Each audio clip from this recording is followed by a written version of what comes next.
Hello and welcome back to Shine17, or welcome for the first time if this is the first session that you're joining. I'm Zoe, I'm your host for the next hour. Thanks for joining us today. We've had some really brilliant presentations all day today, and the good news is that they're all being recorded, so we'll be able to listen back to those later on once they're ready.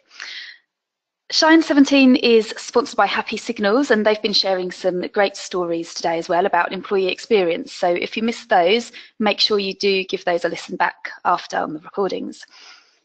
We've got 4 more speakers still to come, so stay with us if you can and get involved by posting your questions for our presenters. We love to see those come through.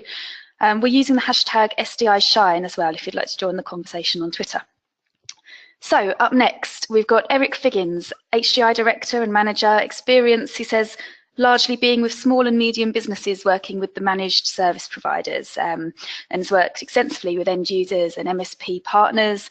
So we can see that Eric's bringing a whole lot of experience and some different perspectives to this topic today. So that should be really, really great to hear. He says that incident and problem management is always evolving. We know that that's true. We've heard that from other speakers today as well, and so that there's always something to learn, new to learn and practice.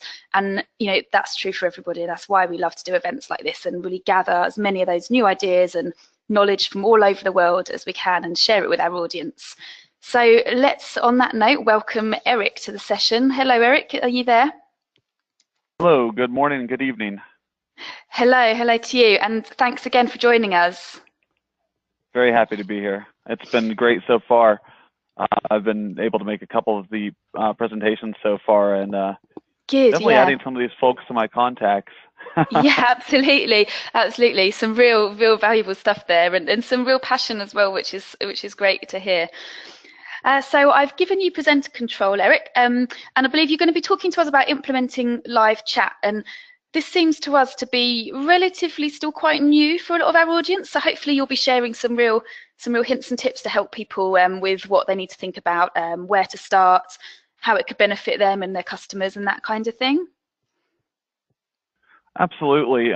So there's a lot of different, let's see here, my screen's giving me some issues here, but just one sec. Okay. It's going to be some really great perspectives, I think, in contrast to what the other folks have been able to share, because a lot of it is enterprise centric, and then a lot of it is based on the tools and whatnot. So I think that that's certainly a consideration, as you have to consider your different businesses and the different tools, things like that. So I think that that's really important. Yeah, absolutely. Okay, so it looks as though we might be ready. There you go. That's all looking perfect. So I will let you carry on with your presentation. Thanks, Eric. Okay, sounds great. Actually, let me still get that reconfigured here for us. The thing is, with our service center, we keep 4 monitors open, so it makes it a little bit more challenging.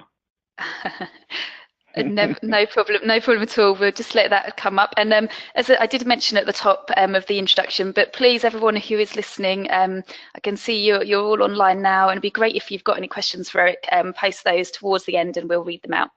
Thank you. Okay, I think we're ready to go now. Yep, looking good.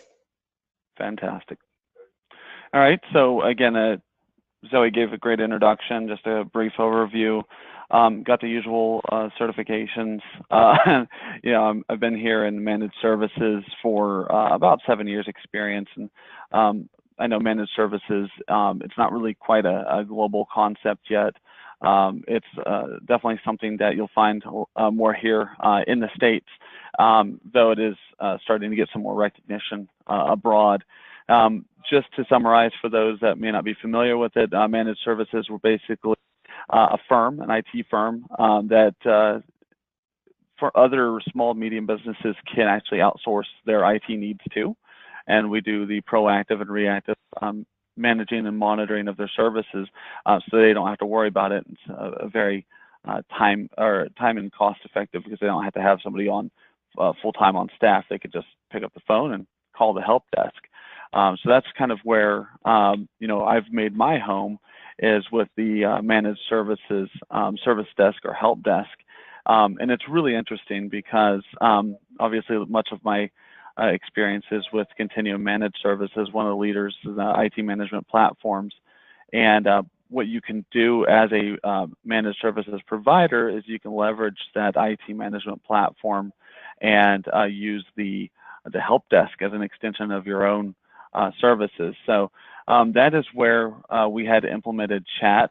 We had phone and email as contact channels previously, but we actually added on the chat as a contact channel. By that point, we had grown to about 50,000 endpoints, and that is, virtual desktops, laptops, actual desktops, and servers, all running the Continuum agents. And as part of that, managed service provider partners could enable that chat service, and we saw rapid adoption. It was just something that a lot of folks wanted. So that is a great overview for where we learned our lessons from. So to continue, we have, why is chat important, and why would anyone want it, is where we start. And proper implementation of chat is just different than other initiatives that impact the support organization of IT, because the adoption of the new channel for the service desk requires careful strategy, planning, rollout, maintenance, continual service improvement, customer satisfaction is at stake. Really, that adoption and the satisfaction is so important, because if they're not satisfied with their first use of the channel, they're very unlikely to continue using that service. It's just something that we observed. Though either folks that never started using the IT service desk and just kind of went through their own issues and limped along, or tried to self-resolve because they didn't want to spend the time that was required for calling into the service desk, emailing into the service desk, and then waiting for a response. Or if there were somebody that used those channels, they'll go back to them. So you really want to make sure that you start off on the right foot with your customers, that you have it fully planned out as much as you can, and then obviously try to keep it improving and growing, and that they see the growth and investment in making chat a success.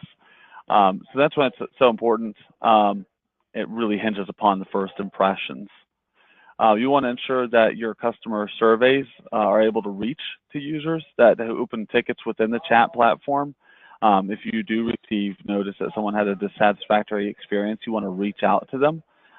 Their adoption really depends on that, and also they're probably going to have really good feedback for you on where it went amiss, so to speak. So why would you even want to bother with chat if it requires all this additional work?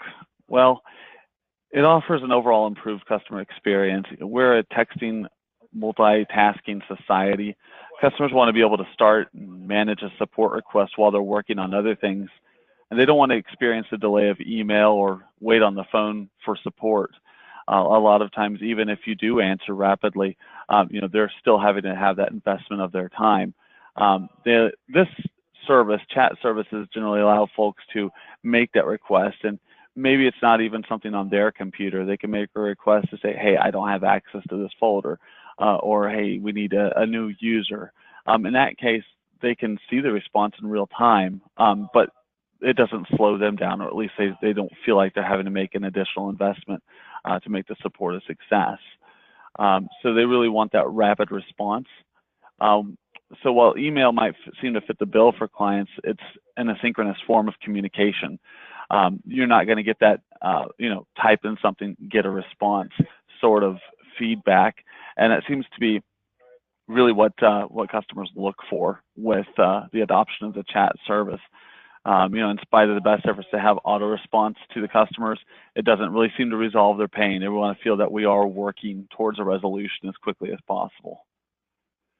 So most chat support tools, they request information from the user to begin the chat session. Other information is automatically passed by the tool to the technician. What this means is that there's less time spent gathering information from the user and a quicker time to begin troubleshooting for the user's incident.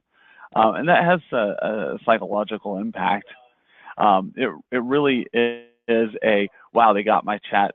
They know who I am. They know what computer I'm using, and they might even be able to get into the back end of my system and start beginning work.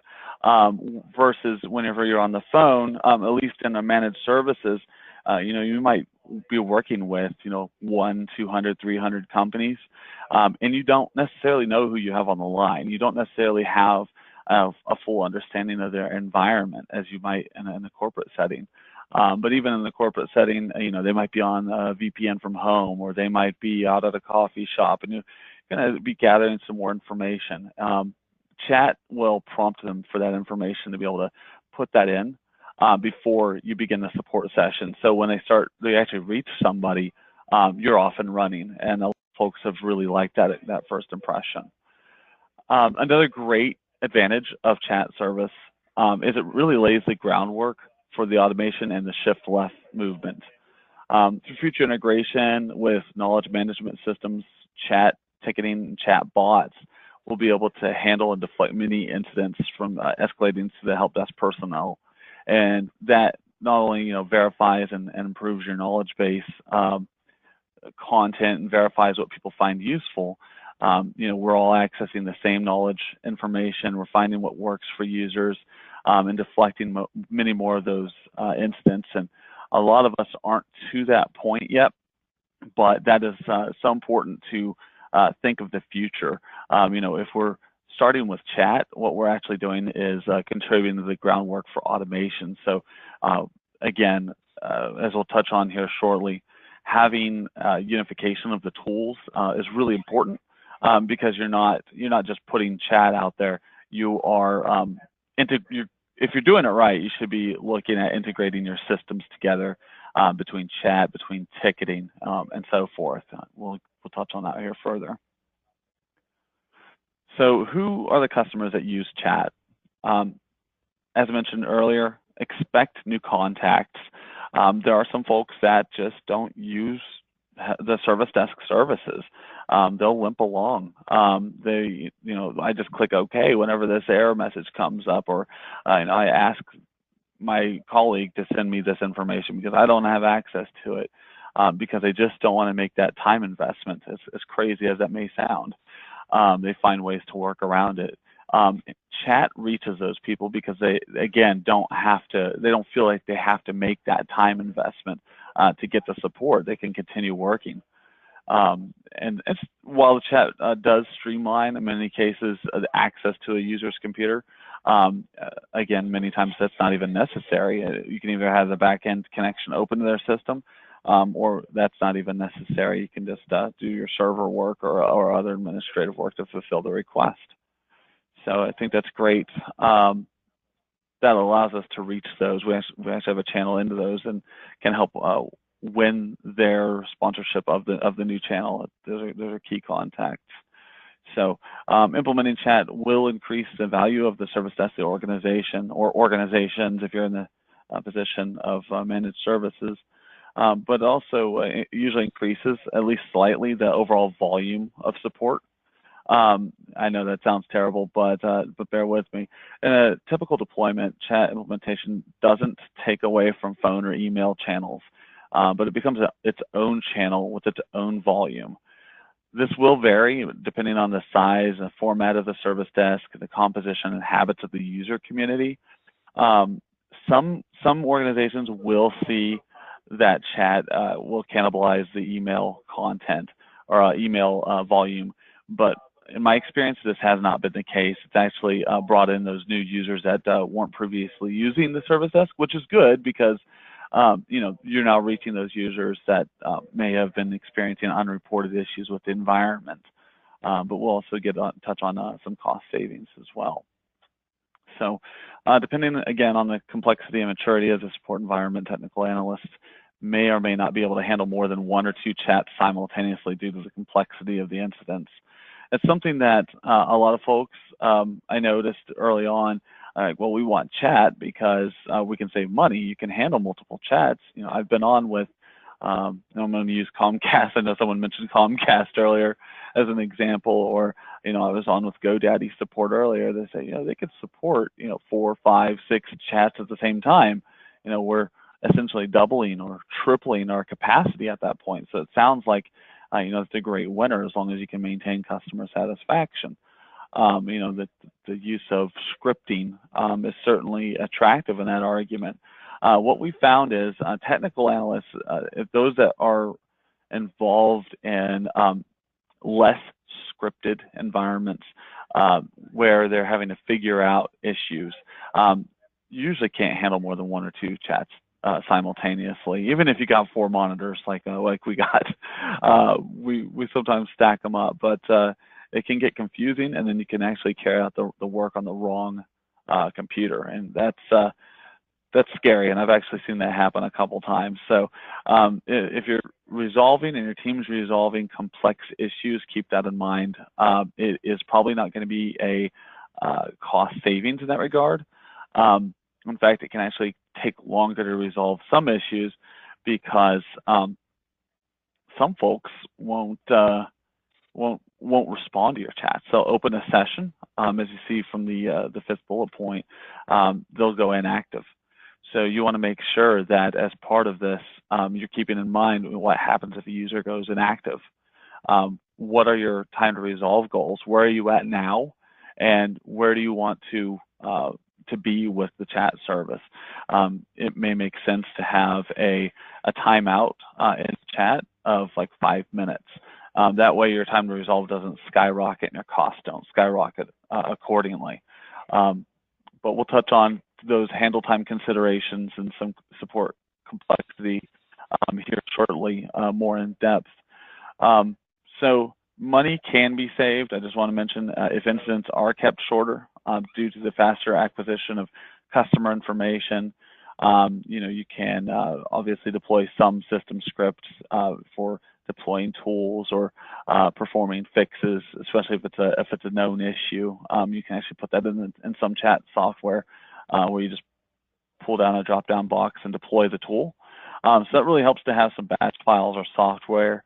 But also, if you are in a less technical environment, especially for what constitutes a tier 1 for most service desks, where there's simple issues or repetitive issues, password resets, or account management for like technical sales reps, for frontline like cable or telecom folks, you will be able to stack up more chat sessions, and you may realize some cost savings from that, or a reduction of overall wait time, which is a great thing to have. So keep that in mind. It's not going to be a cost savings for more highly technical environments or more complex environments, but it may be for those that don't have that involved with support incidents or see more repetitive incidents.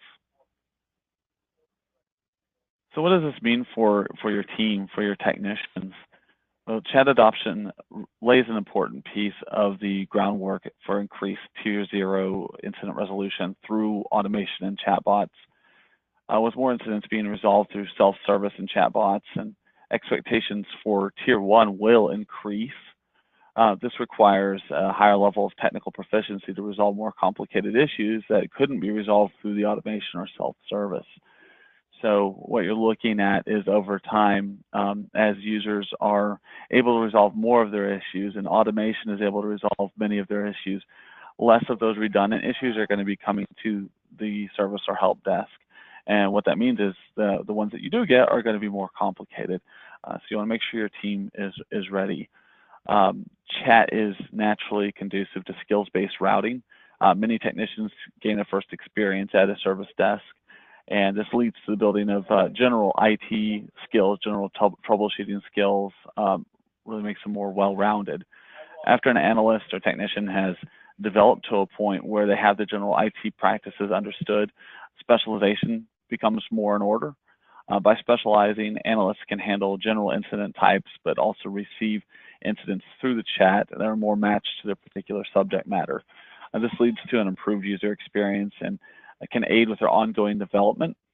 Of course, during busy times, analysts will be available for overflow, so someone is available to assist. It's not going to be a bottleneck if configured properly, but it'll allow for a better experience and development. IT is traditionally in the difficult position of seen as a necessary evil, and the service desk can be seen as a cost center, a service organization that's needed but costs the organization as an expense rather than delivering value, saving or adding money to the bottom line of the business. Chat's a ground level technology that enables incident response automation, machine learning, and enhancing self-service. And through these technologies, IT will be able to more closely align with the organizational objectives, reduce costs, and deliver value to the business. So it starts to really build and feed a business case, even without immediate cost savings being in the business case necessarily for all organizations. So the key considerations for chat implementation I broke down into 4 sections: unification, preparation, testing, and release. So start with unification, and obviously you always want to start with customer experience in mind, and this means that systems, tools, your analysts, skill levels, your reporting, your metrics, they must all be the same. You can't have out of the gate a different goal or a different measure for mean time to resolve or first contact resolution. You can be able to split that out for by chat or by phone or by email, but overall those must feed into the same system. For example, if a remote access tool is integrated into the chat tool, but it's different than the one that's used for phone or email support, the support experience will be different for the user, for the customer, and metrics won't be taken from the same sources or interpreted in the same way. So you have different sources of truth. The support experience will be different for the analyst as well, and this leads to a new training track that will need to be started, and any changes will need to be made for phone and email and chat separately, and this can lead to a significantly different support experience over time that you have to then spin up basically 2 continual service improvement initiatives. And as they grow and change and you address problems, you'll notice that you're addressing different problems, and then before long they look completely different from one another. And that's why unification is so important, because you don't want to be sending out 2 different surveys with 2 different questions or different sets of questions. You want the remote support, where do I go for support? Is it a URL or is it installed on my computer? What's installed on our computer when I call in, but then you want me to go to a website whenever I chat in, and it can become confusing and actually lead to some support complications as well as training complications. Moving on to preparation as the key consideration. You want to ensure that your organization software can integrate with chat and follow the same workflows. If chat software doesn't integrate properly with the chat, the workflows are going to diverge, and if workflows diverge, then the customer experience becomes inconsistent between the methods of contact, as we were saying. With any difference in process, again, continual service improvement will have 2 different involving experiences, and that doubles the amount of work. Given time, support will get to the point where it's like the service desk or the users contacting 2 completely different service desks, depending on how they choose to contact you. So user community expectations, you've got to market any change. Well, you should be marketing anyway, right? You should be making sure everyone knows how to use your service desk. Whether you are going to the point of posters or mouse pads, or like we do, we have BG info on everyone's desktop. It has our to contact the help desk, just call us here, and everyone needs to have access to you and know that you're available when you're available. Changes, you obviously want to try to get ahead of them and communicate them. Hey, we're going to have chat here soon. So marketing to the user community in advance of deployment informs expectations of the experience, and that helps them to be prepared to provide feedback and improve the overall satisfaction with services. That way, any feedback you do receive is received within the framework of, well, this is how it should work. That's not what the experience I had, or hey, I really like that experience. That's what we want to hear. So technicians do need to be properly trained. It's a consideration. I know technicians, well, you handle phone calls, you handle emails, so you should be able to handle chat, just typing in. We've all grown up with instant messaging, or what do we call it, direct messaging now. So it's not it's not that easy. It's a new platform, and you want to make sure that things such as typing skills, grammar skills, and soft skills, and usage of the platform are all checked. You can have a superstar analyst, but now that a superstar analyst that put in the bare minimum documentation for tickets, that was good enough for the ticketing system, but that grammar may not fly when you're talking to an end user.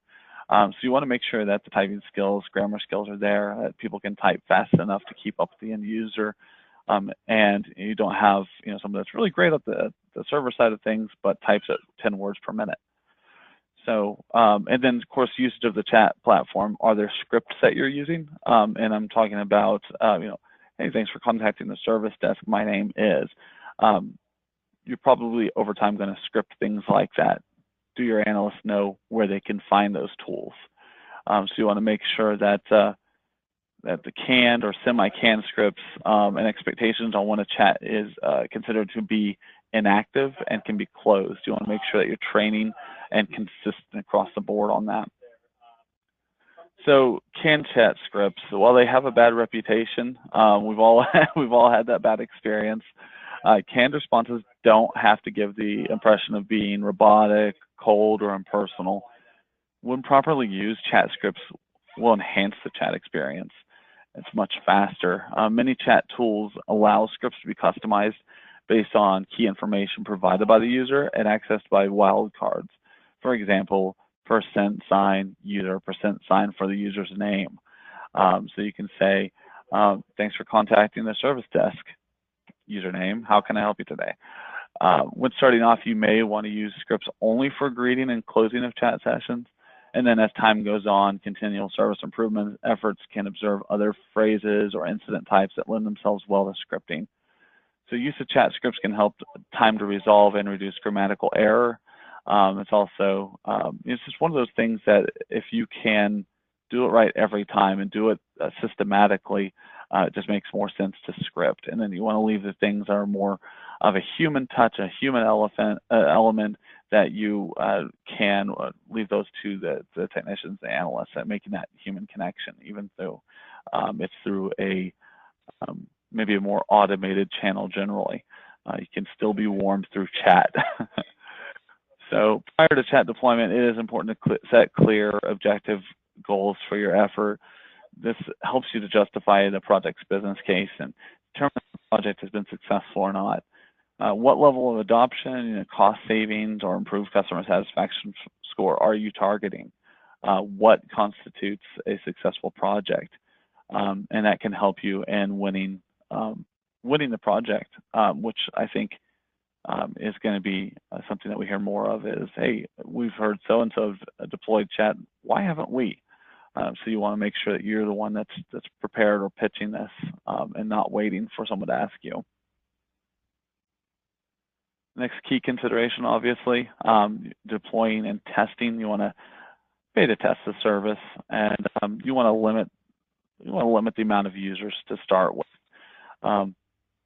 When we had rolled it out, we had started with a very limited amount of managed services partners that we had a really good relationship with, and that we knew they actually further went out and identified the actual end customer that they had a great relationship with.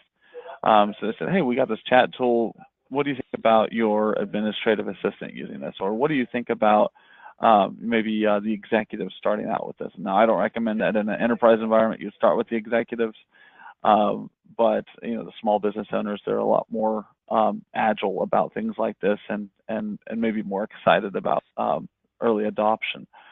So they found the right fit, we found the right fit, and then we found basically a round table, weekly or monthly, and would iterate from that point. So incident handling through chat must be tested with a willing small portion of the user community, and understanding that it is in testing and it's not fully released yet. So again, it goes back to marketing. You want to gather as much feedback as you can and tweak the process while the deployment's still in testing. You'll likely identify limitations of your chat systems or your integration or software, and some adjustments will be made. But where you're unable to make those changes, you can take the time to inform your user community on the whys and why not of possible changes to the system, and sort of get their reaction, know how to navigate for when you do the full deployment. And asking for and considering and implementing feedback will help improve the user experience and get buy-in from your user community.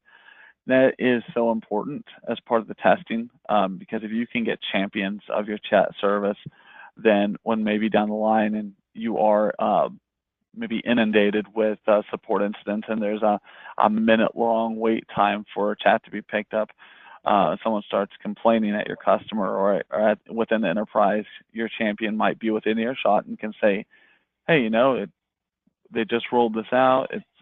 They're streamlining the service. They can have your back, rather than feel like it's like, hey, you got to use this chat service and forced into it. So buy-in is so important to rolling this out. I'm sure you're all no strangers to that concept. Once successful and stable with a small section of your user community, customers should be added to those that have access to the chat test, the service desk. So a large enough representation of the organization exists and feedback is positive.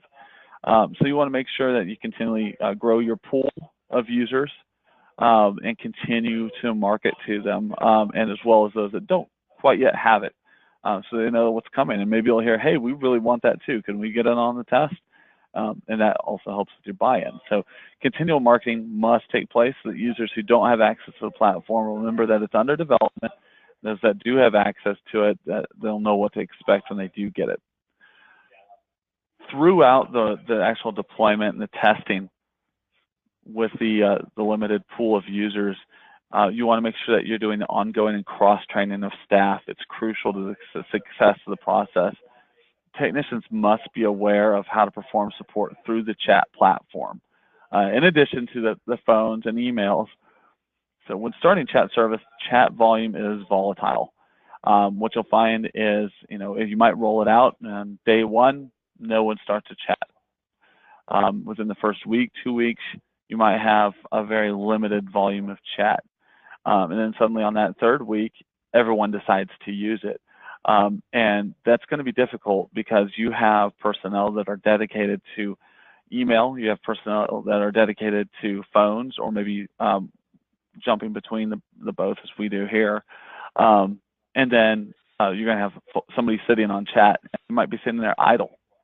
So what's your plan for when there are no chat sessions? Well, as soon as they start picking up the phone, it's going to be hard to do a phone call and do a chat session at the same time. They do not blend very well. So you want to be careful about that. The cross-training is important because if your entire staff knows how to do email, phone, and chat, then you're going to be able to move resources as you need to. Okay, chat's picking up, phones are dying down. Okay, now phones picking up, chats are dying down. That is a lesson learned for us because we had a couple people on chat and they were idle, and then suddenly they were not idle, but we didn't have anyone cross-trained to be able to jump over and assist them. So it's great to be able to jump back and forth between roles early on. You will be able to see over time that it becomes more predictable. Just like any channel, you can look back 6 months, 1 month, 6 months, a year, and see what your volume was like and start to plan and staff to that. But early on, you just don't have that data to look at. The last key consideration is release.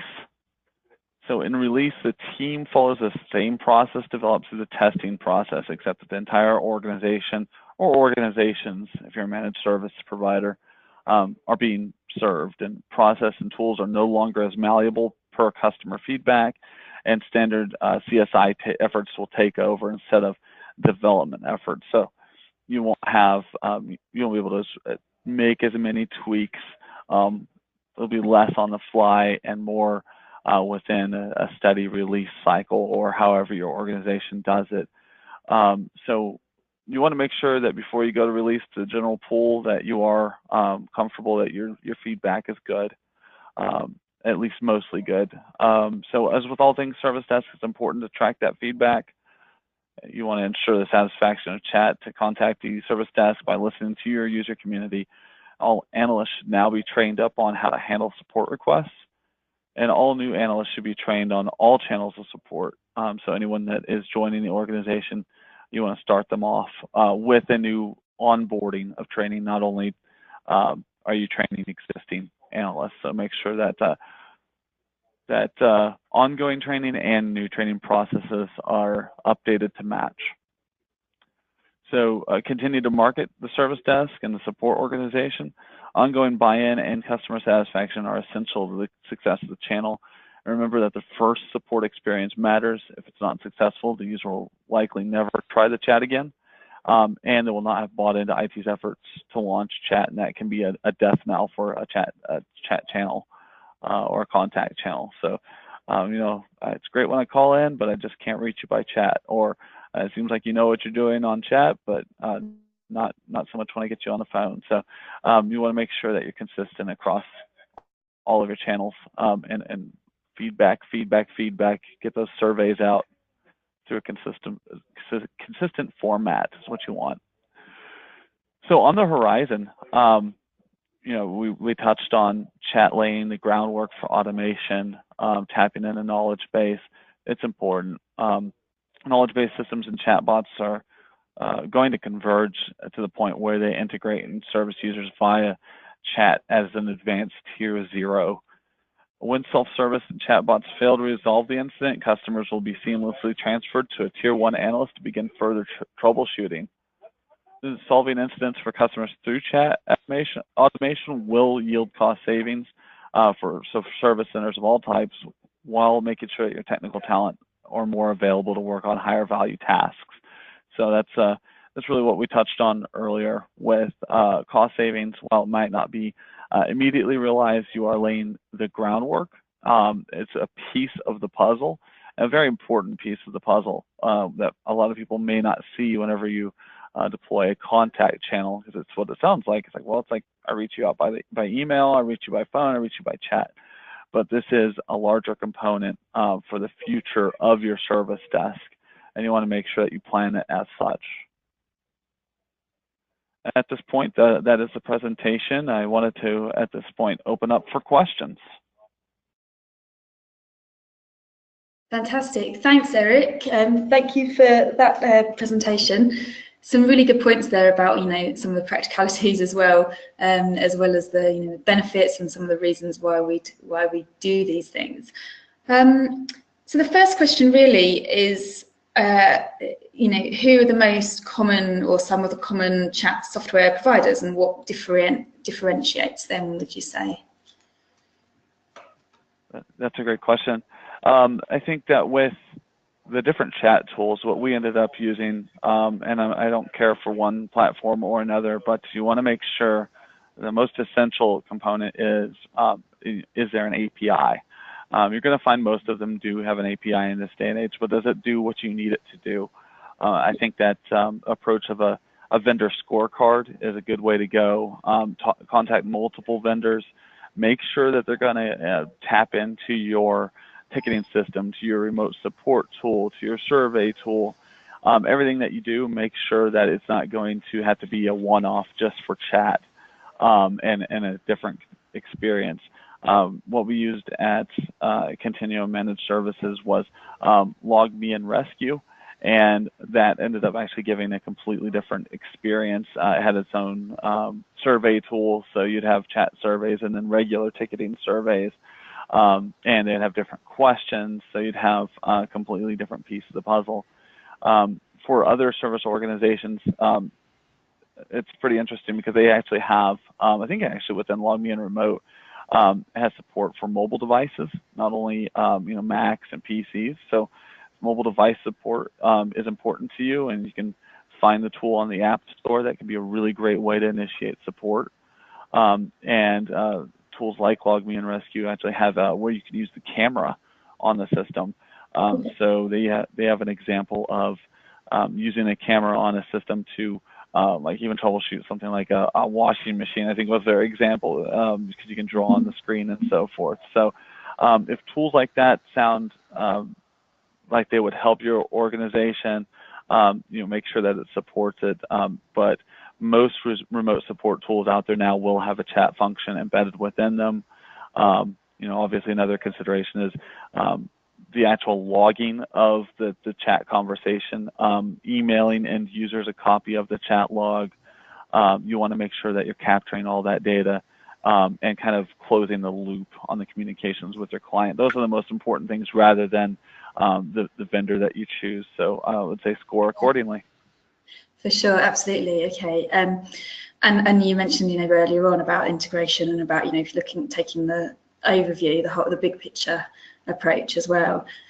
Something that quite a lot of our, presenters have made that sort of point about keeping the end goal in mind, if you like, about what it is that we're really trying to do, which is, to help to support people and to provide that service.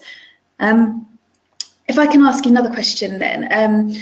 So we've had one posted here from Marcello, and it is, do you think that deployment of self-service chatbots before or after, or without normal assisted chats is a good idea or not? So deployment before or after the assisted chat? Yeah, so deployment of self-service chatbots before or without normal assisted chats. So I guess the automated as opposed to manned chats, I think is asking. I think that's probably one way to look at it. As long as your team is ready to take the incident, if it needs to escalate to your team. Mm-hmm. I know that companies like Drift and others are out there that are really pushing the chat bots. But I really think there always needs to be a human element ready on the back end to manage the technology, especially at this point as it matures. So I think that early on it's better to start with the person at the helm and then learn what you can automate and push to a chat bot. And then once it's mature enough, kind of like a mini service catalog, so to speak, what can the chat bot handle? Okay, what can't it handle? And then hand off to a person. But there might be another approach where you find automation can deflect and then just create a ticket and somebody reaches out. If you find that's the right fit for you, just make sure that you identify that. I would probably survey your user community to see how they feel about that. Okay. Okay, fantastic. We've got one more question just popped in from Montserrat, who's asked, are chatbots a real possibility for knowledge management today? Increasingly so. And I think that it's really picking up the pace. I believe it was April of 2016, Facebook came out with their chatbot API, and you're seeing a lot more on different pages that even like Facebook pages, you go to their page and it pops up, and they want that to be an interactive experience now. So I think that as that experience comes to consumer lives more and more, that much like bring your own device and other avenues, it's going to come to the business world rather rapidly. So yes, I think that tapping into knowledge management, I think probably the hold up there will be more so the knowledge management tools rather than the chat platforms. You want to make sure that one can access the other and basically do like an assisted search and deliver that in a user-friendly manner. Okay. Okay, great. Let's do, I think we've got time for probably one or two more. So I've got one here from Dave, and he's asking, how do you deal with the tone of voice of a chat session? So that's a good question. So email, for example, is more formal, chat is less formal, but how do you formulate the right tone of voice? I love that question. As you can tell, I'm a little bit into the warm touch, which is why I'm also a service desk fanatic. So it's great, and you want to make sure that that you do have a good general warm tone in any scripts that you might use. It is less formal because we do the texting, we do the chat, we have the inter-organization chat and so forth. But at the same time, you cannot be informal. Just like you would be on a phone call, you want to make sure that you are professional, you have a level of professionalism, your grammar is good, you've got good punctuation. But just also like phone calls, you need to match and mirror your users. So if they sound very stern, you obviously don't want to ask them about the game or how they're enjoying the weather today, things like that. So definitely keep an eye out for that. The flip side is it is also like email, in that words or tonality can be interpreted differently by different people and different moods. So at that point, you can take extra caution to use some extra words to speak pleasantly. You want to make sure that your messages can't be misconstrued. That is, I think, how you would manage the tonality, the voice of a chat session.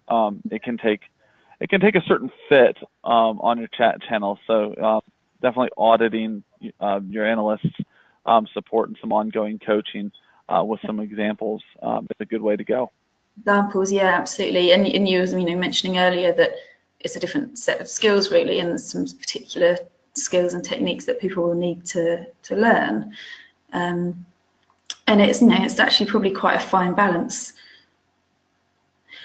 So let's have a look then if there's one more question that we can put to you before we finish the session. We want to make sure we've got a few minutes before our next speaker.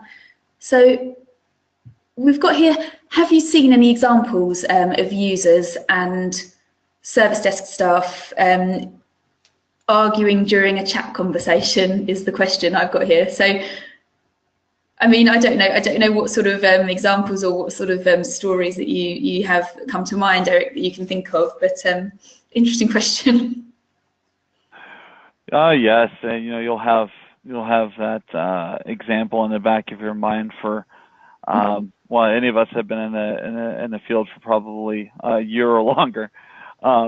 Tempers can flare. It's a stressful job too, and people need to get their work done. So you can have pressure from multiple sides, and chat handling is no different. Like a phone call. When I'm sorry, Zoe, what's that? Yeah, I was saying, just like a phone call, just as you're saying. Absolutely. Yeah, absolutely. Just like a phone call, it could also be, hey, I can't reach you via phone. You have a hold time of 5 minutes, so I had to open this chat. When are you going to fix my issue? And you just want to make sure, that your analysts are trained on those soft skills. You want to make sure that, if they are picked at, somebody's trying to instigate or using 11 exclamation marks or spamming your chat, that you have guidelines for that. Obviously on phone and chat, if somebody is getting vulgar or whatnot, what are your guidelines for disconnecting it and reinitiating one at a later time, or basically not feeding the fire.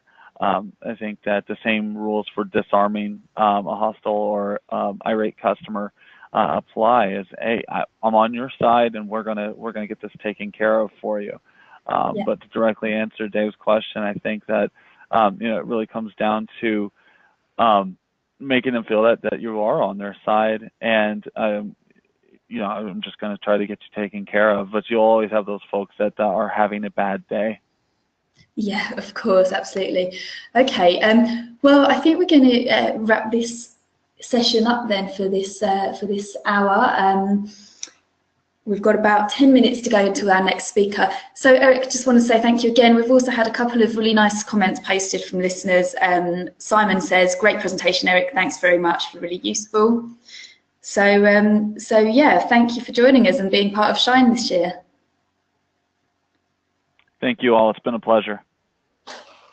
Fantastic. And for everyone listening, we'll be back live online at 8 p.m. UK time. Thank you.